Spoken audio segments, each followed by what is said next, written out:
I'm MTG and welcome to my channel. We're doing another EDH deck tech breakdown, and today we're going to be going over Squee, Dubious Monarch. And so if you haven't seen this adorable Squee character before, they're an older one from Dominaire that honestly I haven't really messed around with too much because I don't really play a lot of, I guess, mono red, but I had a blast with them in Historic Brawl, and I just got so much value. I thought it would be cool to do like a breakdown of how I would build this out in Paper Commander. So starting off with our little Squee buddy is that they are 3 CMC. They're obviously a legendary creature, but most importantly, they are a noble, and they have haste, and whenever Squee attacks, create a 1/1 red goblin creature token that's tapped and attacking. You may cast Squee from your graveyard by paying basically 4, so 3 colorless and a mountain, and exiling 4 other cards from your graveyard rather than paying its mana cost. So that's huge because essentially, if your commander dies, you're just going to be able to essentially cheat it out without having to pay the full commander attacks, which is really important because this is a goblin deck, so that means we're going to be pretty focused on combat, especially early game. So if we're going to attack a lot, it's nice to know that we don't have to worry about our commander dying, especially if people are board wiping a lot. So kind of get into like what, again, I think the overarching strategies are for this deck is really just kind of leaning into goblin synergies, because you're going to just get tons of stonks value. And I mean, look at this Dubious Monarch over here. You got to give them some authority over their goblin kind, right? But honestly, you could probably try not doing goblin synergies and this might be okay. But overall, I think you're going to probably get the most value from just focusing on the, what other goblins can do to build each other up, So the ways that I think this deck can win is what you would expect from most mono red strategies, which is pretty much be aggro, especially early game. So I think like with this, we're going to be relying a lot on what the cheap, goblin synergies that we have to offer, especially early game. And so the other thing too that we need to consider is what happens if we're unable to punch through and we're in like mid to late game and we need to find other ways to essentially knock our opponents out. Well, you can do that by focusing on non-combat strategies that can still deal damage that red actually has a lot of options for. So let's jump in a little bit into specifically about the aggro-ness of early gameplay that you can do.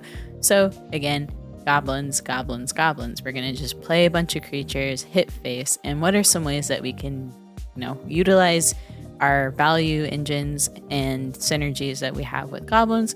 And that's going to be with lord effects. So lord effects are usually like passive type of effects that can, give Anthem boosts or other sort of like static ability things like haste or first strike or something along those lines. Because the idea is you play these lords and they make all your other spooky similar creature types even stronger and more difficult to deal with.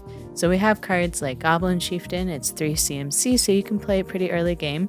It has haste as well, so as soon as you play it, you can attack with it. And other goblin creatures you control get +1/+1 and have haste. So I think as far as lord effects go, that's going to be super, super important for any deck that's going to be entirely like combat focused, because you want to just be able to attack whenever, you put down a goblin. So getting around any sort of like summoning sickness is going to be, I think, really critical for your aggro strategies. There's another goblin that sounds very similar. Instead of Goblin Chieftain, it's Goblin War Chief, and it is 3 CMC as well. Goblin spells you cast are 1 less colorless to cast, and they also have haste. So now this is discounting your gobos and then allowing them to also attack at the same turn that you cast them. And then Reckless Bushwhacker, I think, is going to be really powerful. So you can pay the 3 CMC to hard cast it, or you can pay the Surge cast, and if you do, then it does some additional cool stuff. So it also comes in with haste. When it enters the battlefield and the surge cost was paid, other creatures you control get +1 and gain haste until end of turn. So you're giving those hasty effects, and now you're making it possible for your goblins potentially do more damage. So I think any sort of effects that are going to let you, either boost up the amount of damage that you're going to do or have your creatures come in with haste is going to be really, really important, especially in the early game. Like if you can just start off where you're just dumping your hand and attacking everyone to get their life totals down a lot lower, so that when you focus on non-combat strategies, it'll be easier to knock them out. So what are some non-combat strategies? What does that mean? So you can still like fling damage. So, you know, you hit your opponent for like 1 damage or however much you can. You can do any sort of effects, like when you attack, you're gonna be dealing 1 damage to each opponent, or maybe doubling up the attack that certain red sources would do.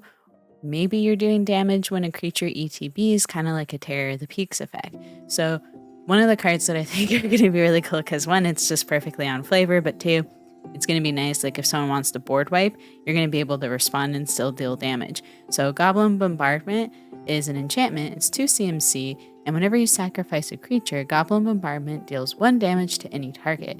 So imagine if you had like 10 goblins out, someone tries to board wipe to deal with you, and then you can just sack everything to Goblin Bombardment and deal out damage that way. So I think this is just going to be really powerful, especially if someone's trying to exile something that you have and you don't want it exiled. You can just sack, the creature in response, and then it goes to your graveyard.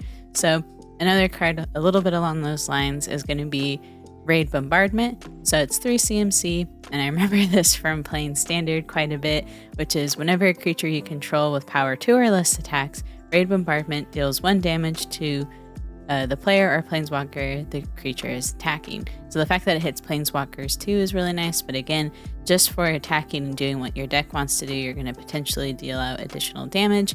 And then another card that I really like because it feels a little bit along like the Tor brand, like add additional damage kind of effects, is a new card that just dropped with Brothers War called Mechanized Warfare. It's 3 CMC. It's also an enchantment. If a red or artifact source you control would deal damage to an opponent or a permanent an opponent controls, it deals that much damage plus 1 instead. So having those little effects like that is really going to stack up.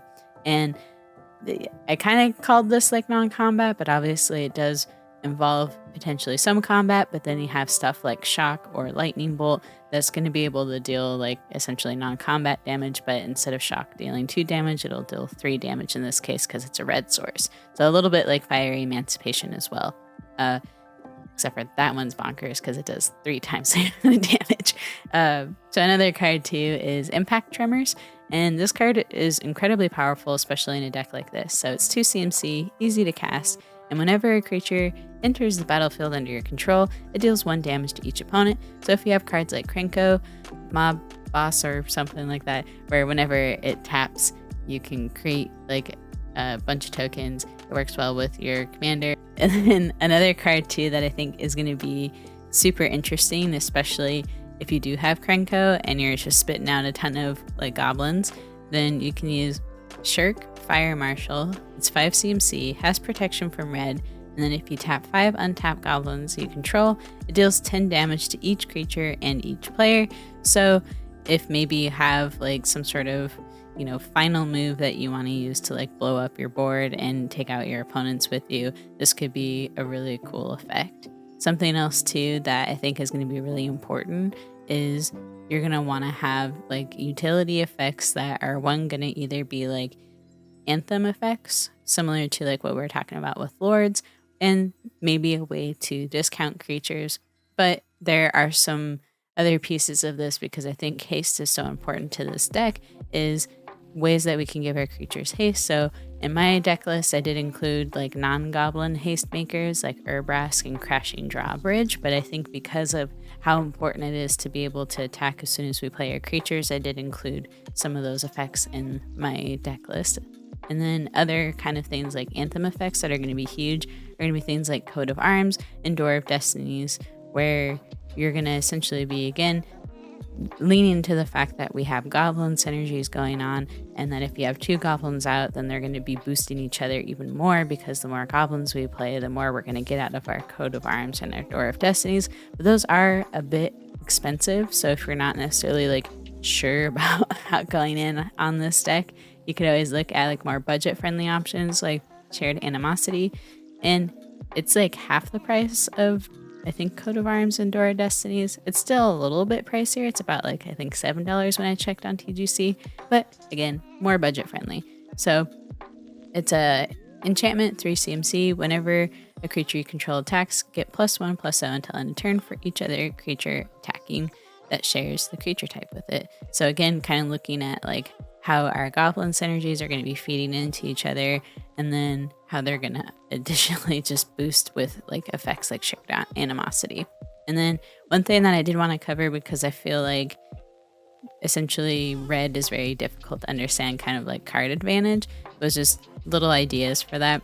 So I'm used to always wanting card draw, and that's kind of like something that I don't really like playing about red, is where I feel like a lot of red's card advantage involves looting and exile effects, which means that I'm either going to be giving my opponent knowledge of what I'm trying to cast, or I'm discarding something that maybe I actually wanted to keep, but then I had other cards that were better. And sometimes it's just hard for me to like want to let those things go. But if you're playing in red, a lot of times that's just what your card advantage is going to look like. So I have like different things like Jeskai's Will, and you know, like any sort of like exile off the card off the top of my library, and I can play it until the end of my next turn or something like that. But some of those cards are a bit on the pricier end as well. But this card here, Outpost Siege, has been reprinted quite a bit, and it's a little bit more versatile if you have dragons in your deck as well. But it's 4 CMC. As it enters the battlefield, you can choose cons or dragons, and if you choose con, at the beginning of your upkeep, exile the top card of your library until end of turn, and you may play that card. So I like that just because, again, you're getting the card advantage. You are showing your opponents what's being exiled, but at least it's kind of helping you get things off the top of your deck, especially if you're drawing lands that you don't really care for.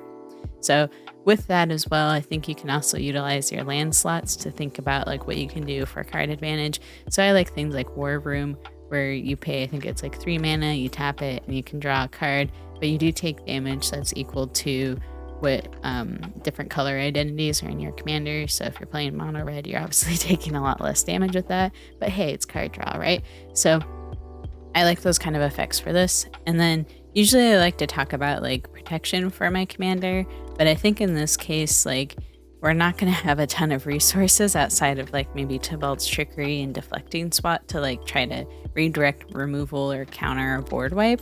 But you could have Lightning Greaves, and I didn't include that in this because I just felt like I would rather have other effects than that.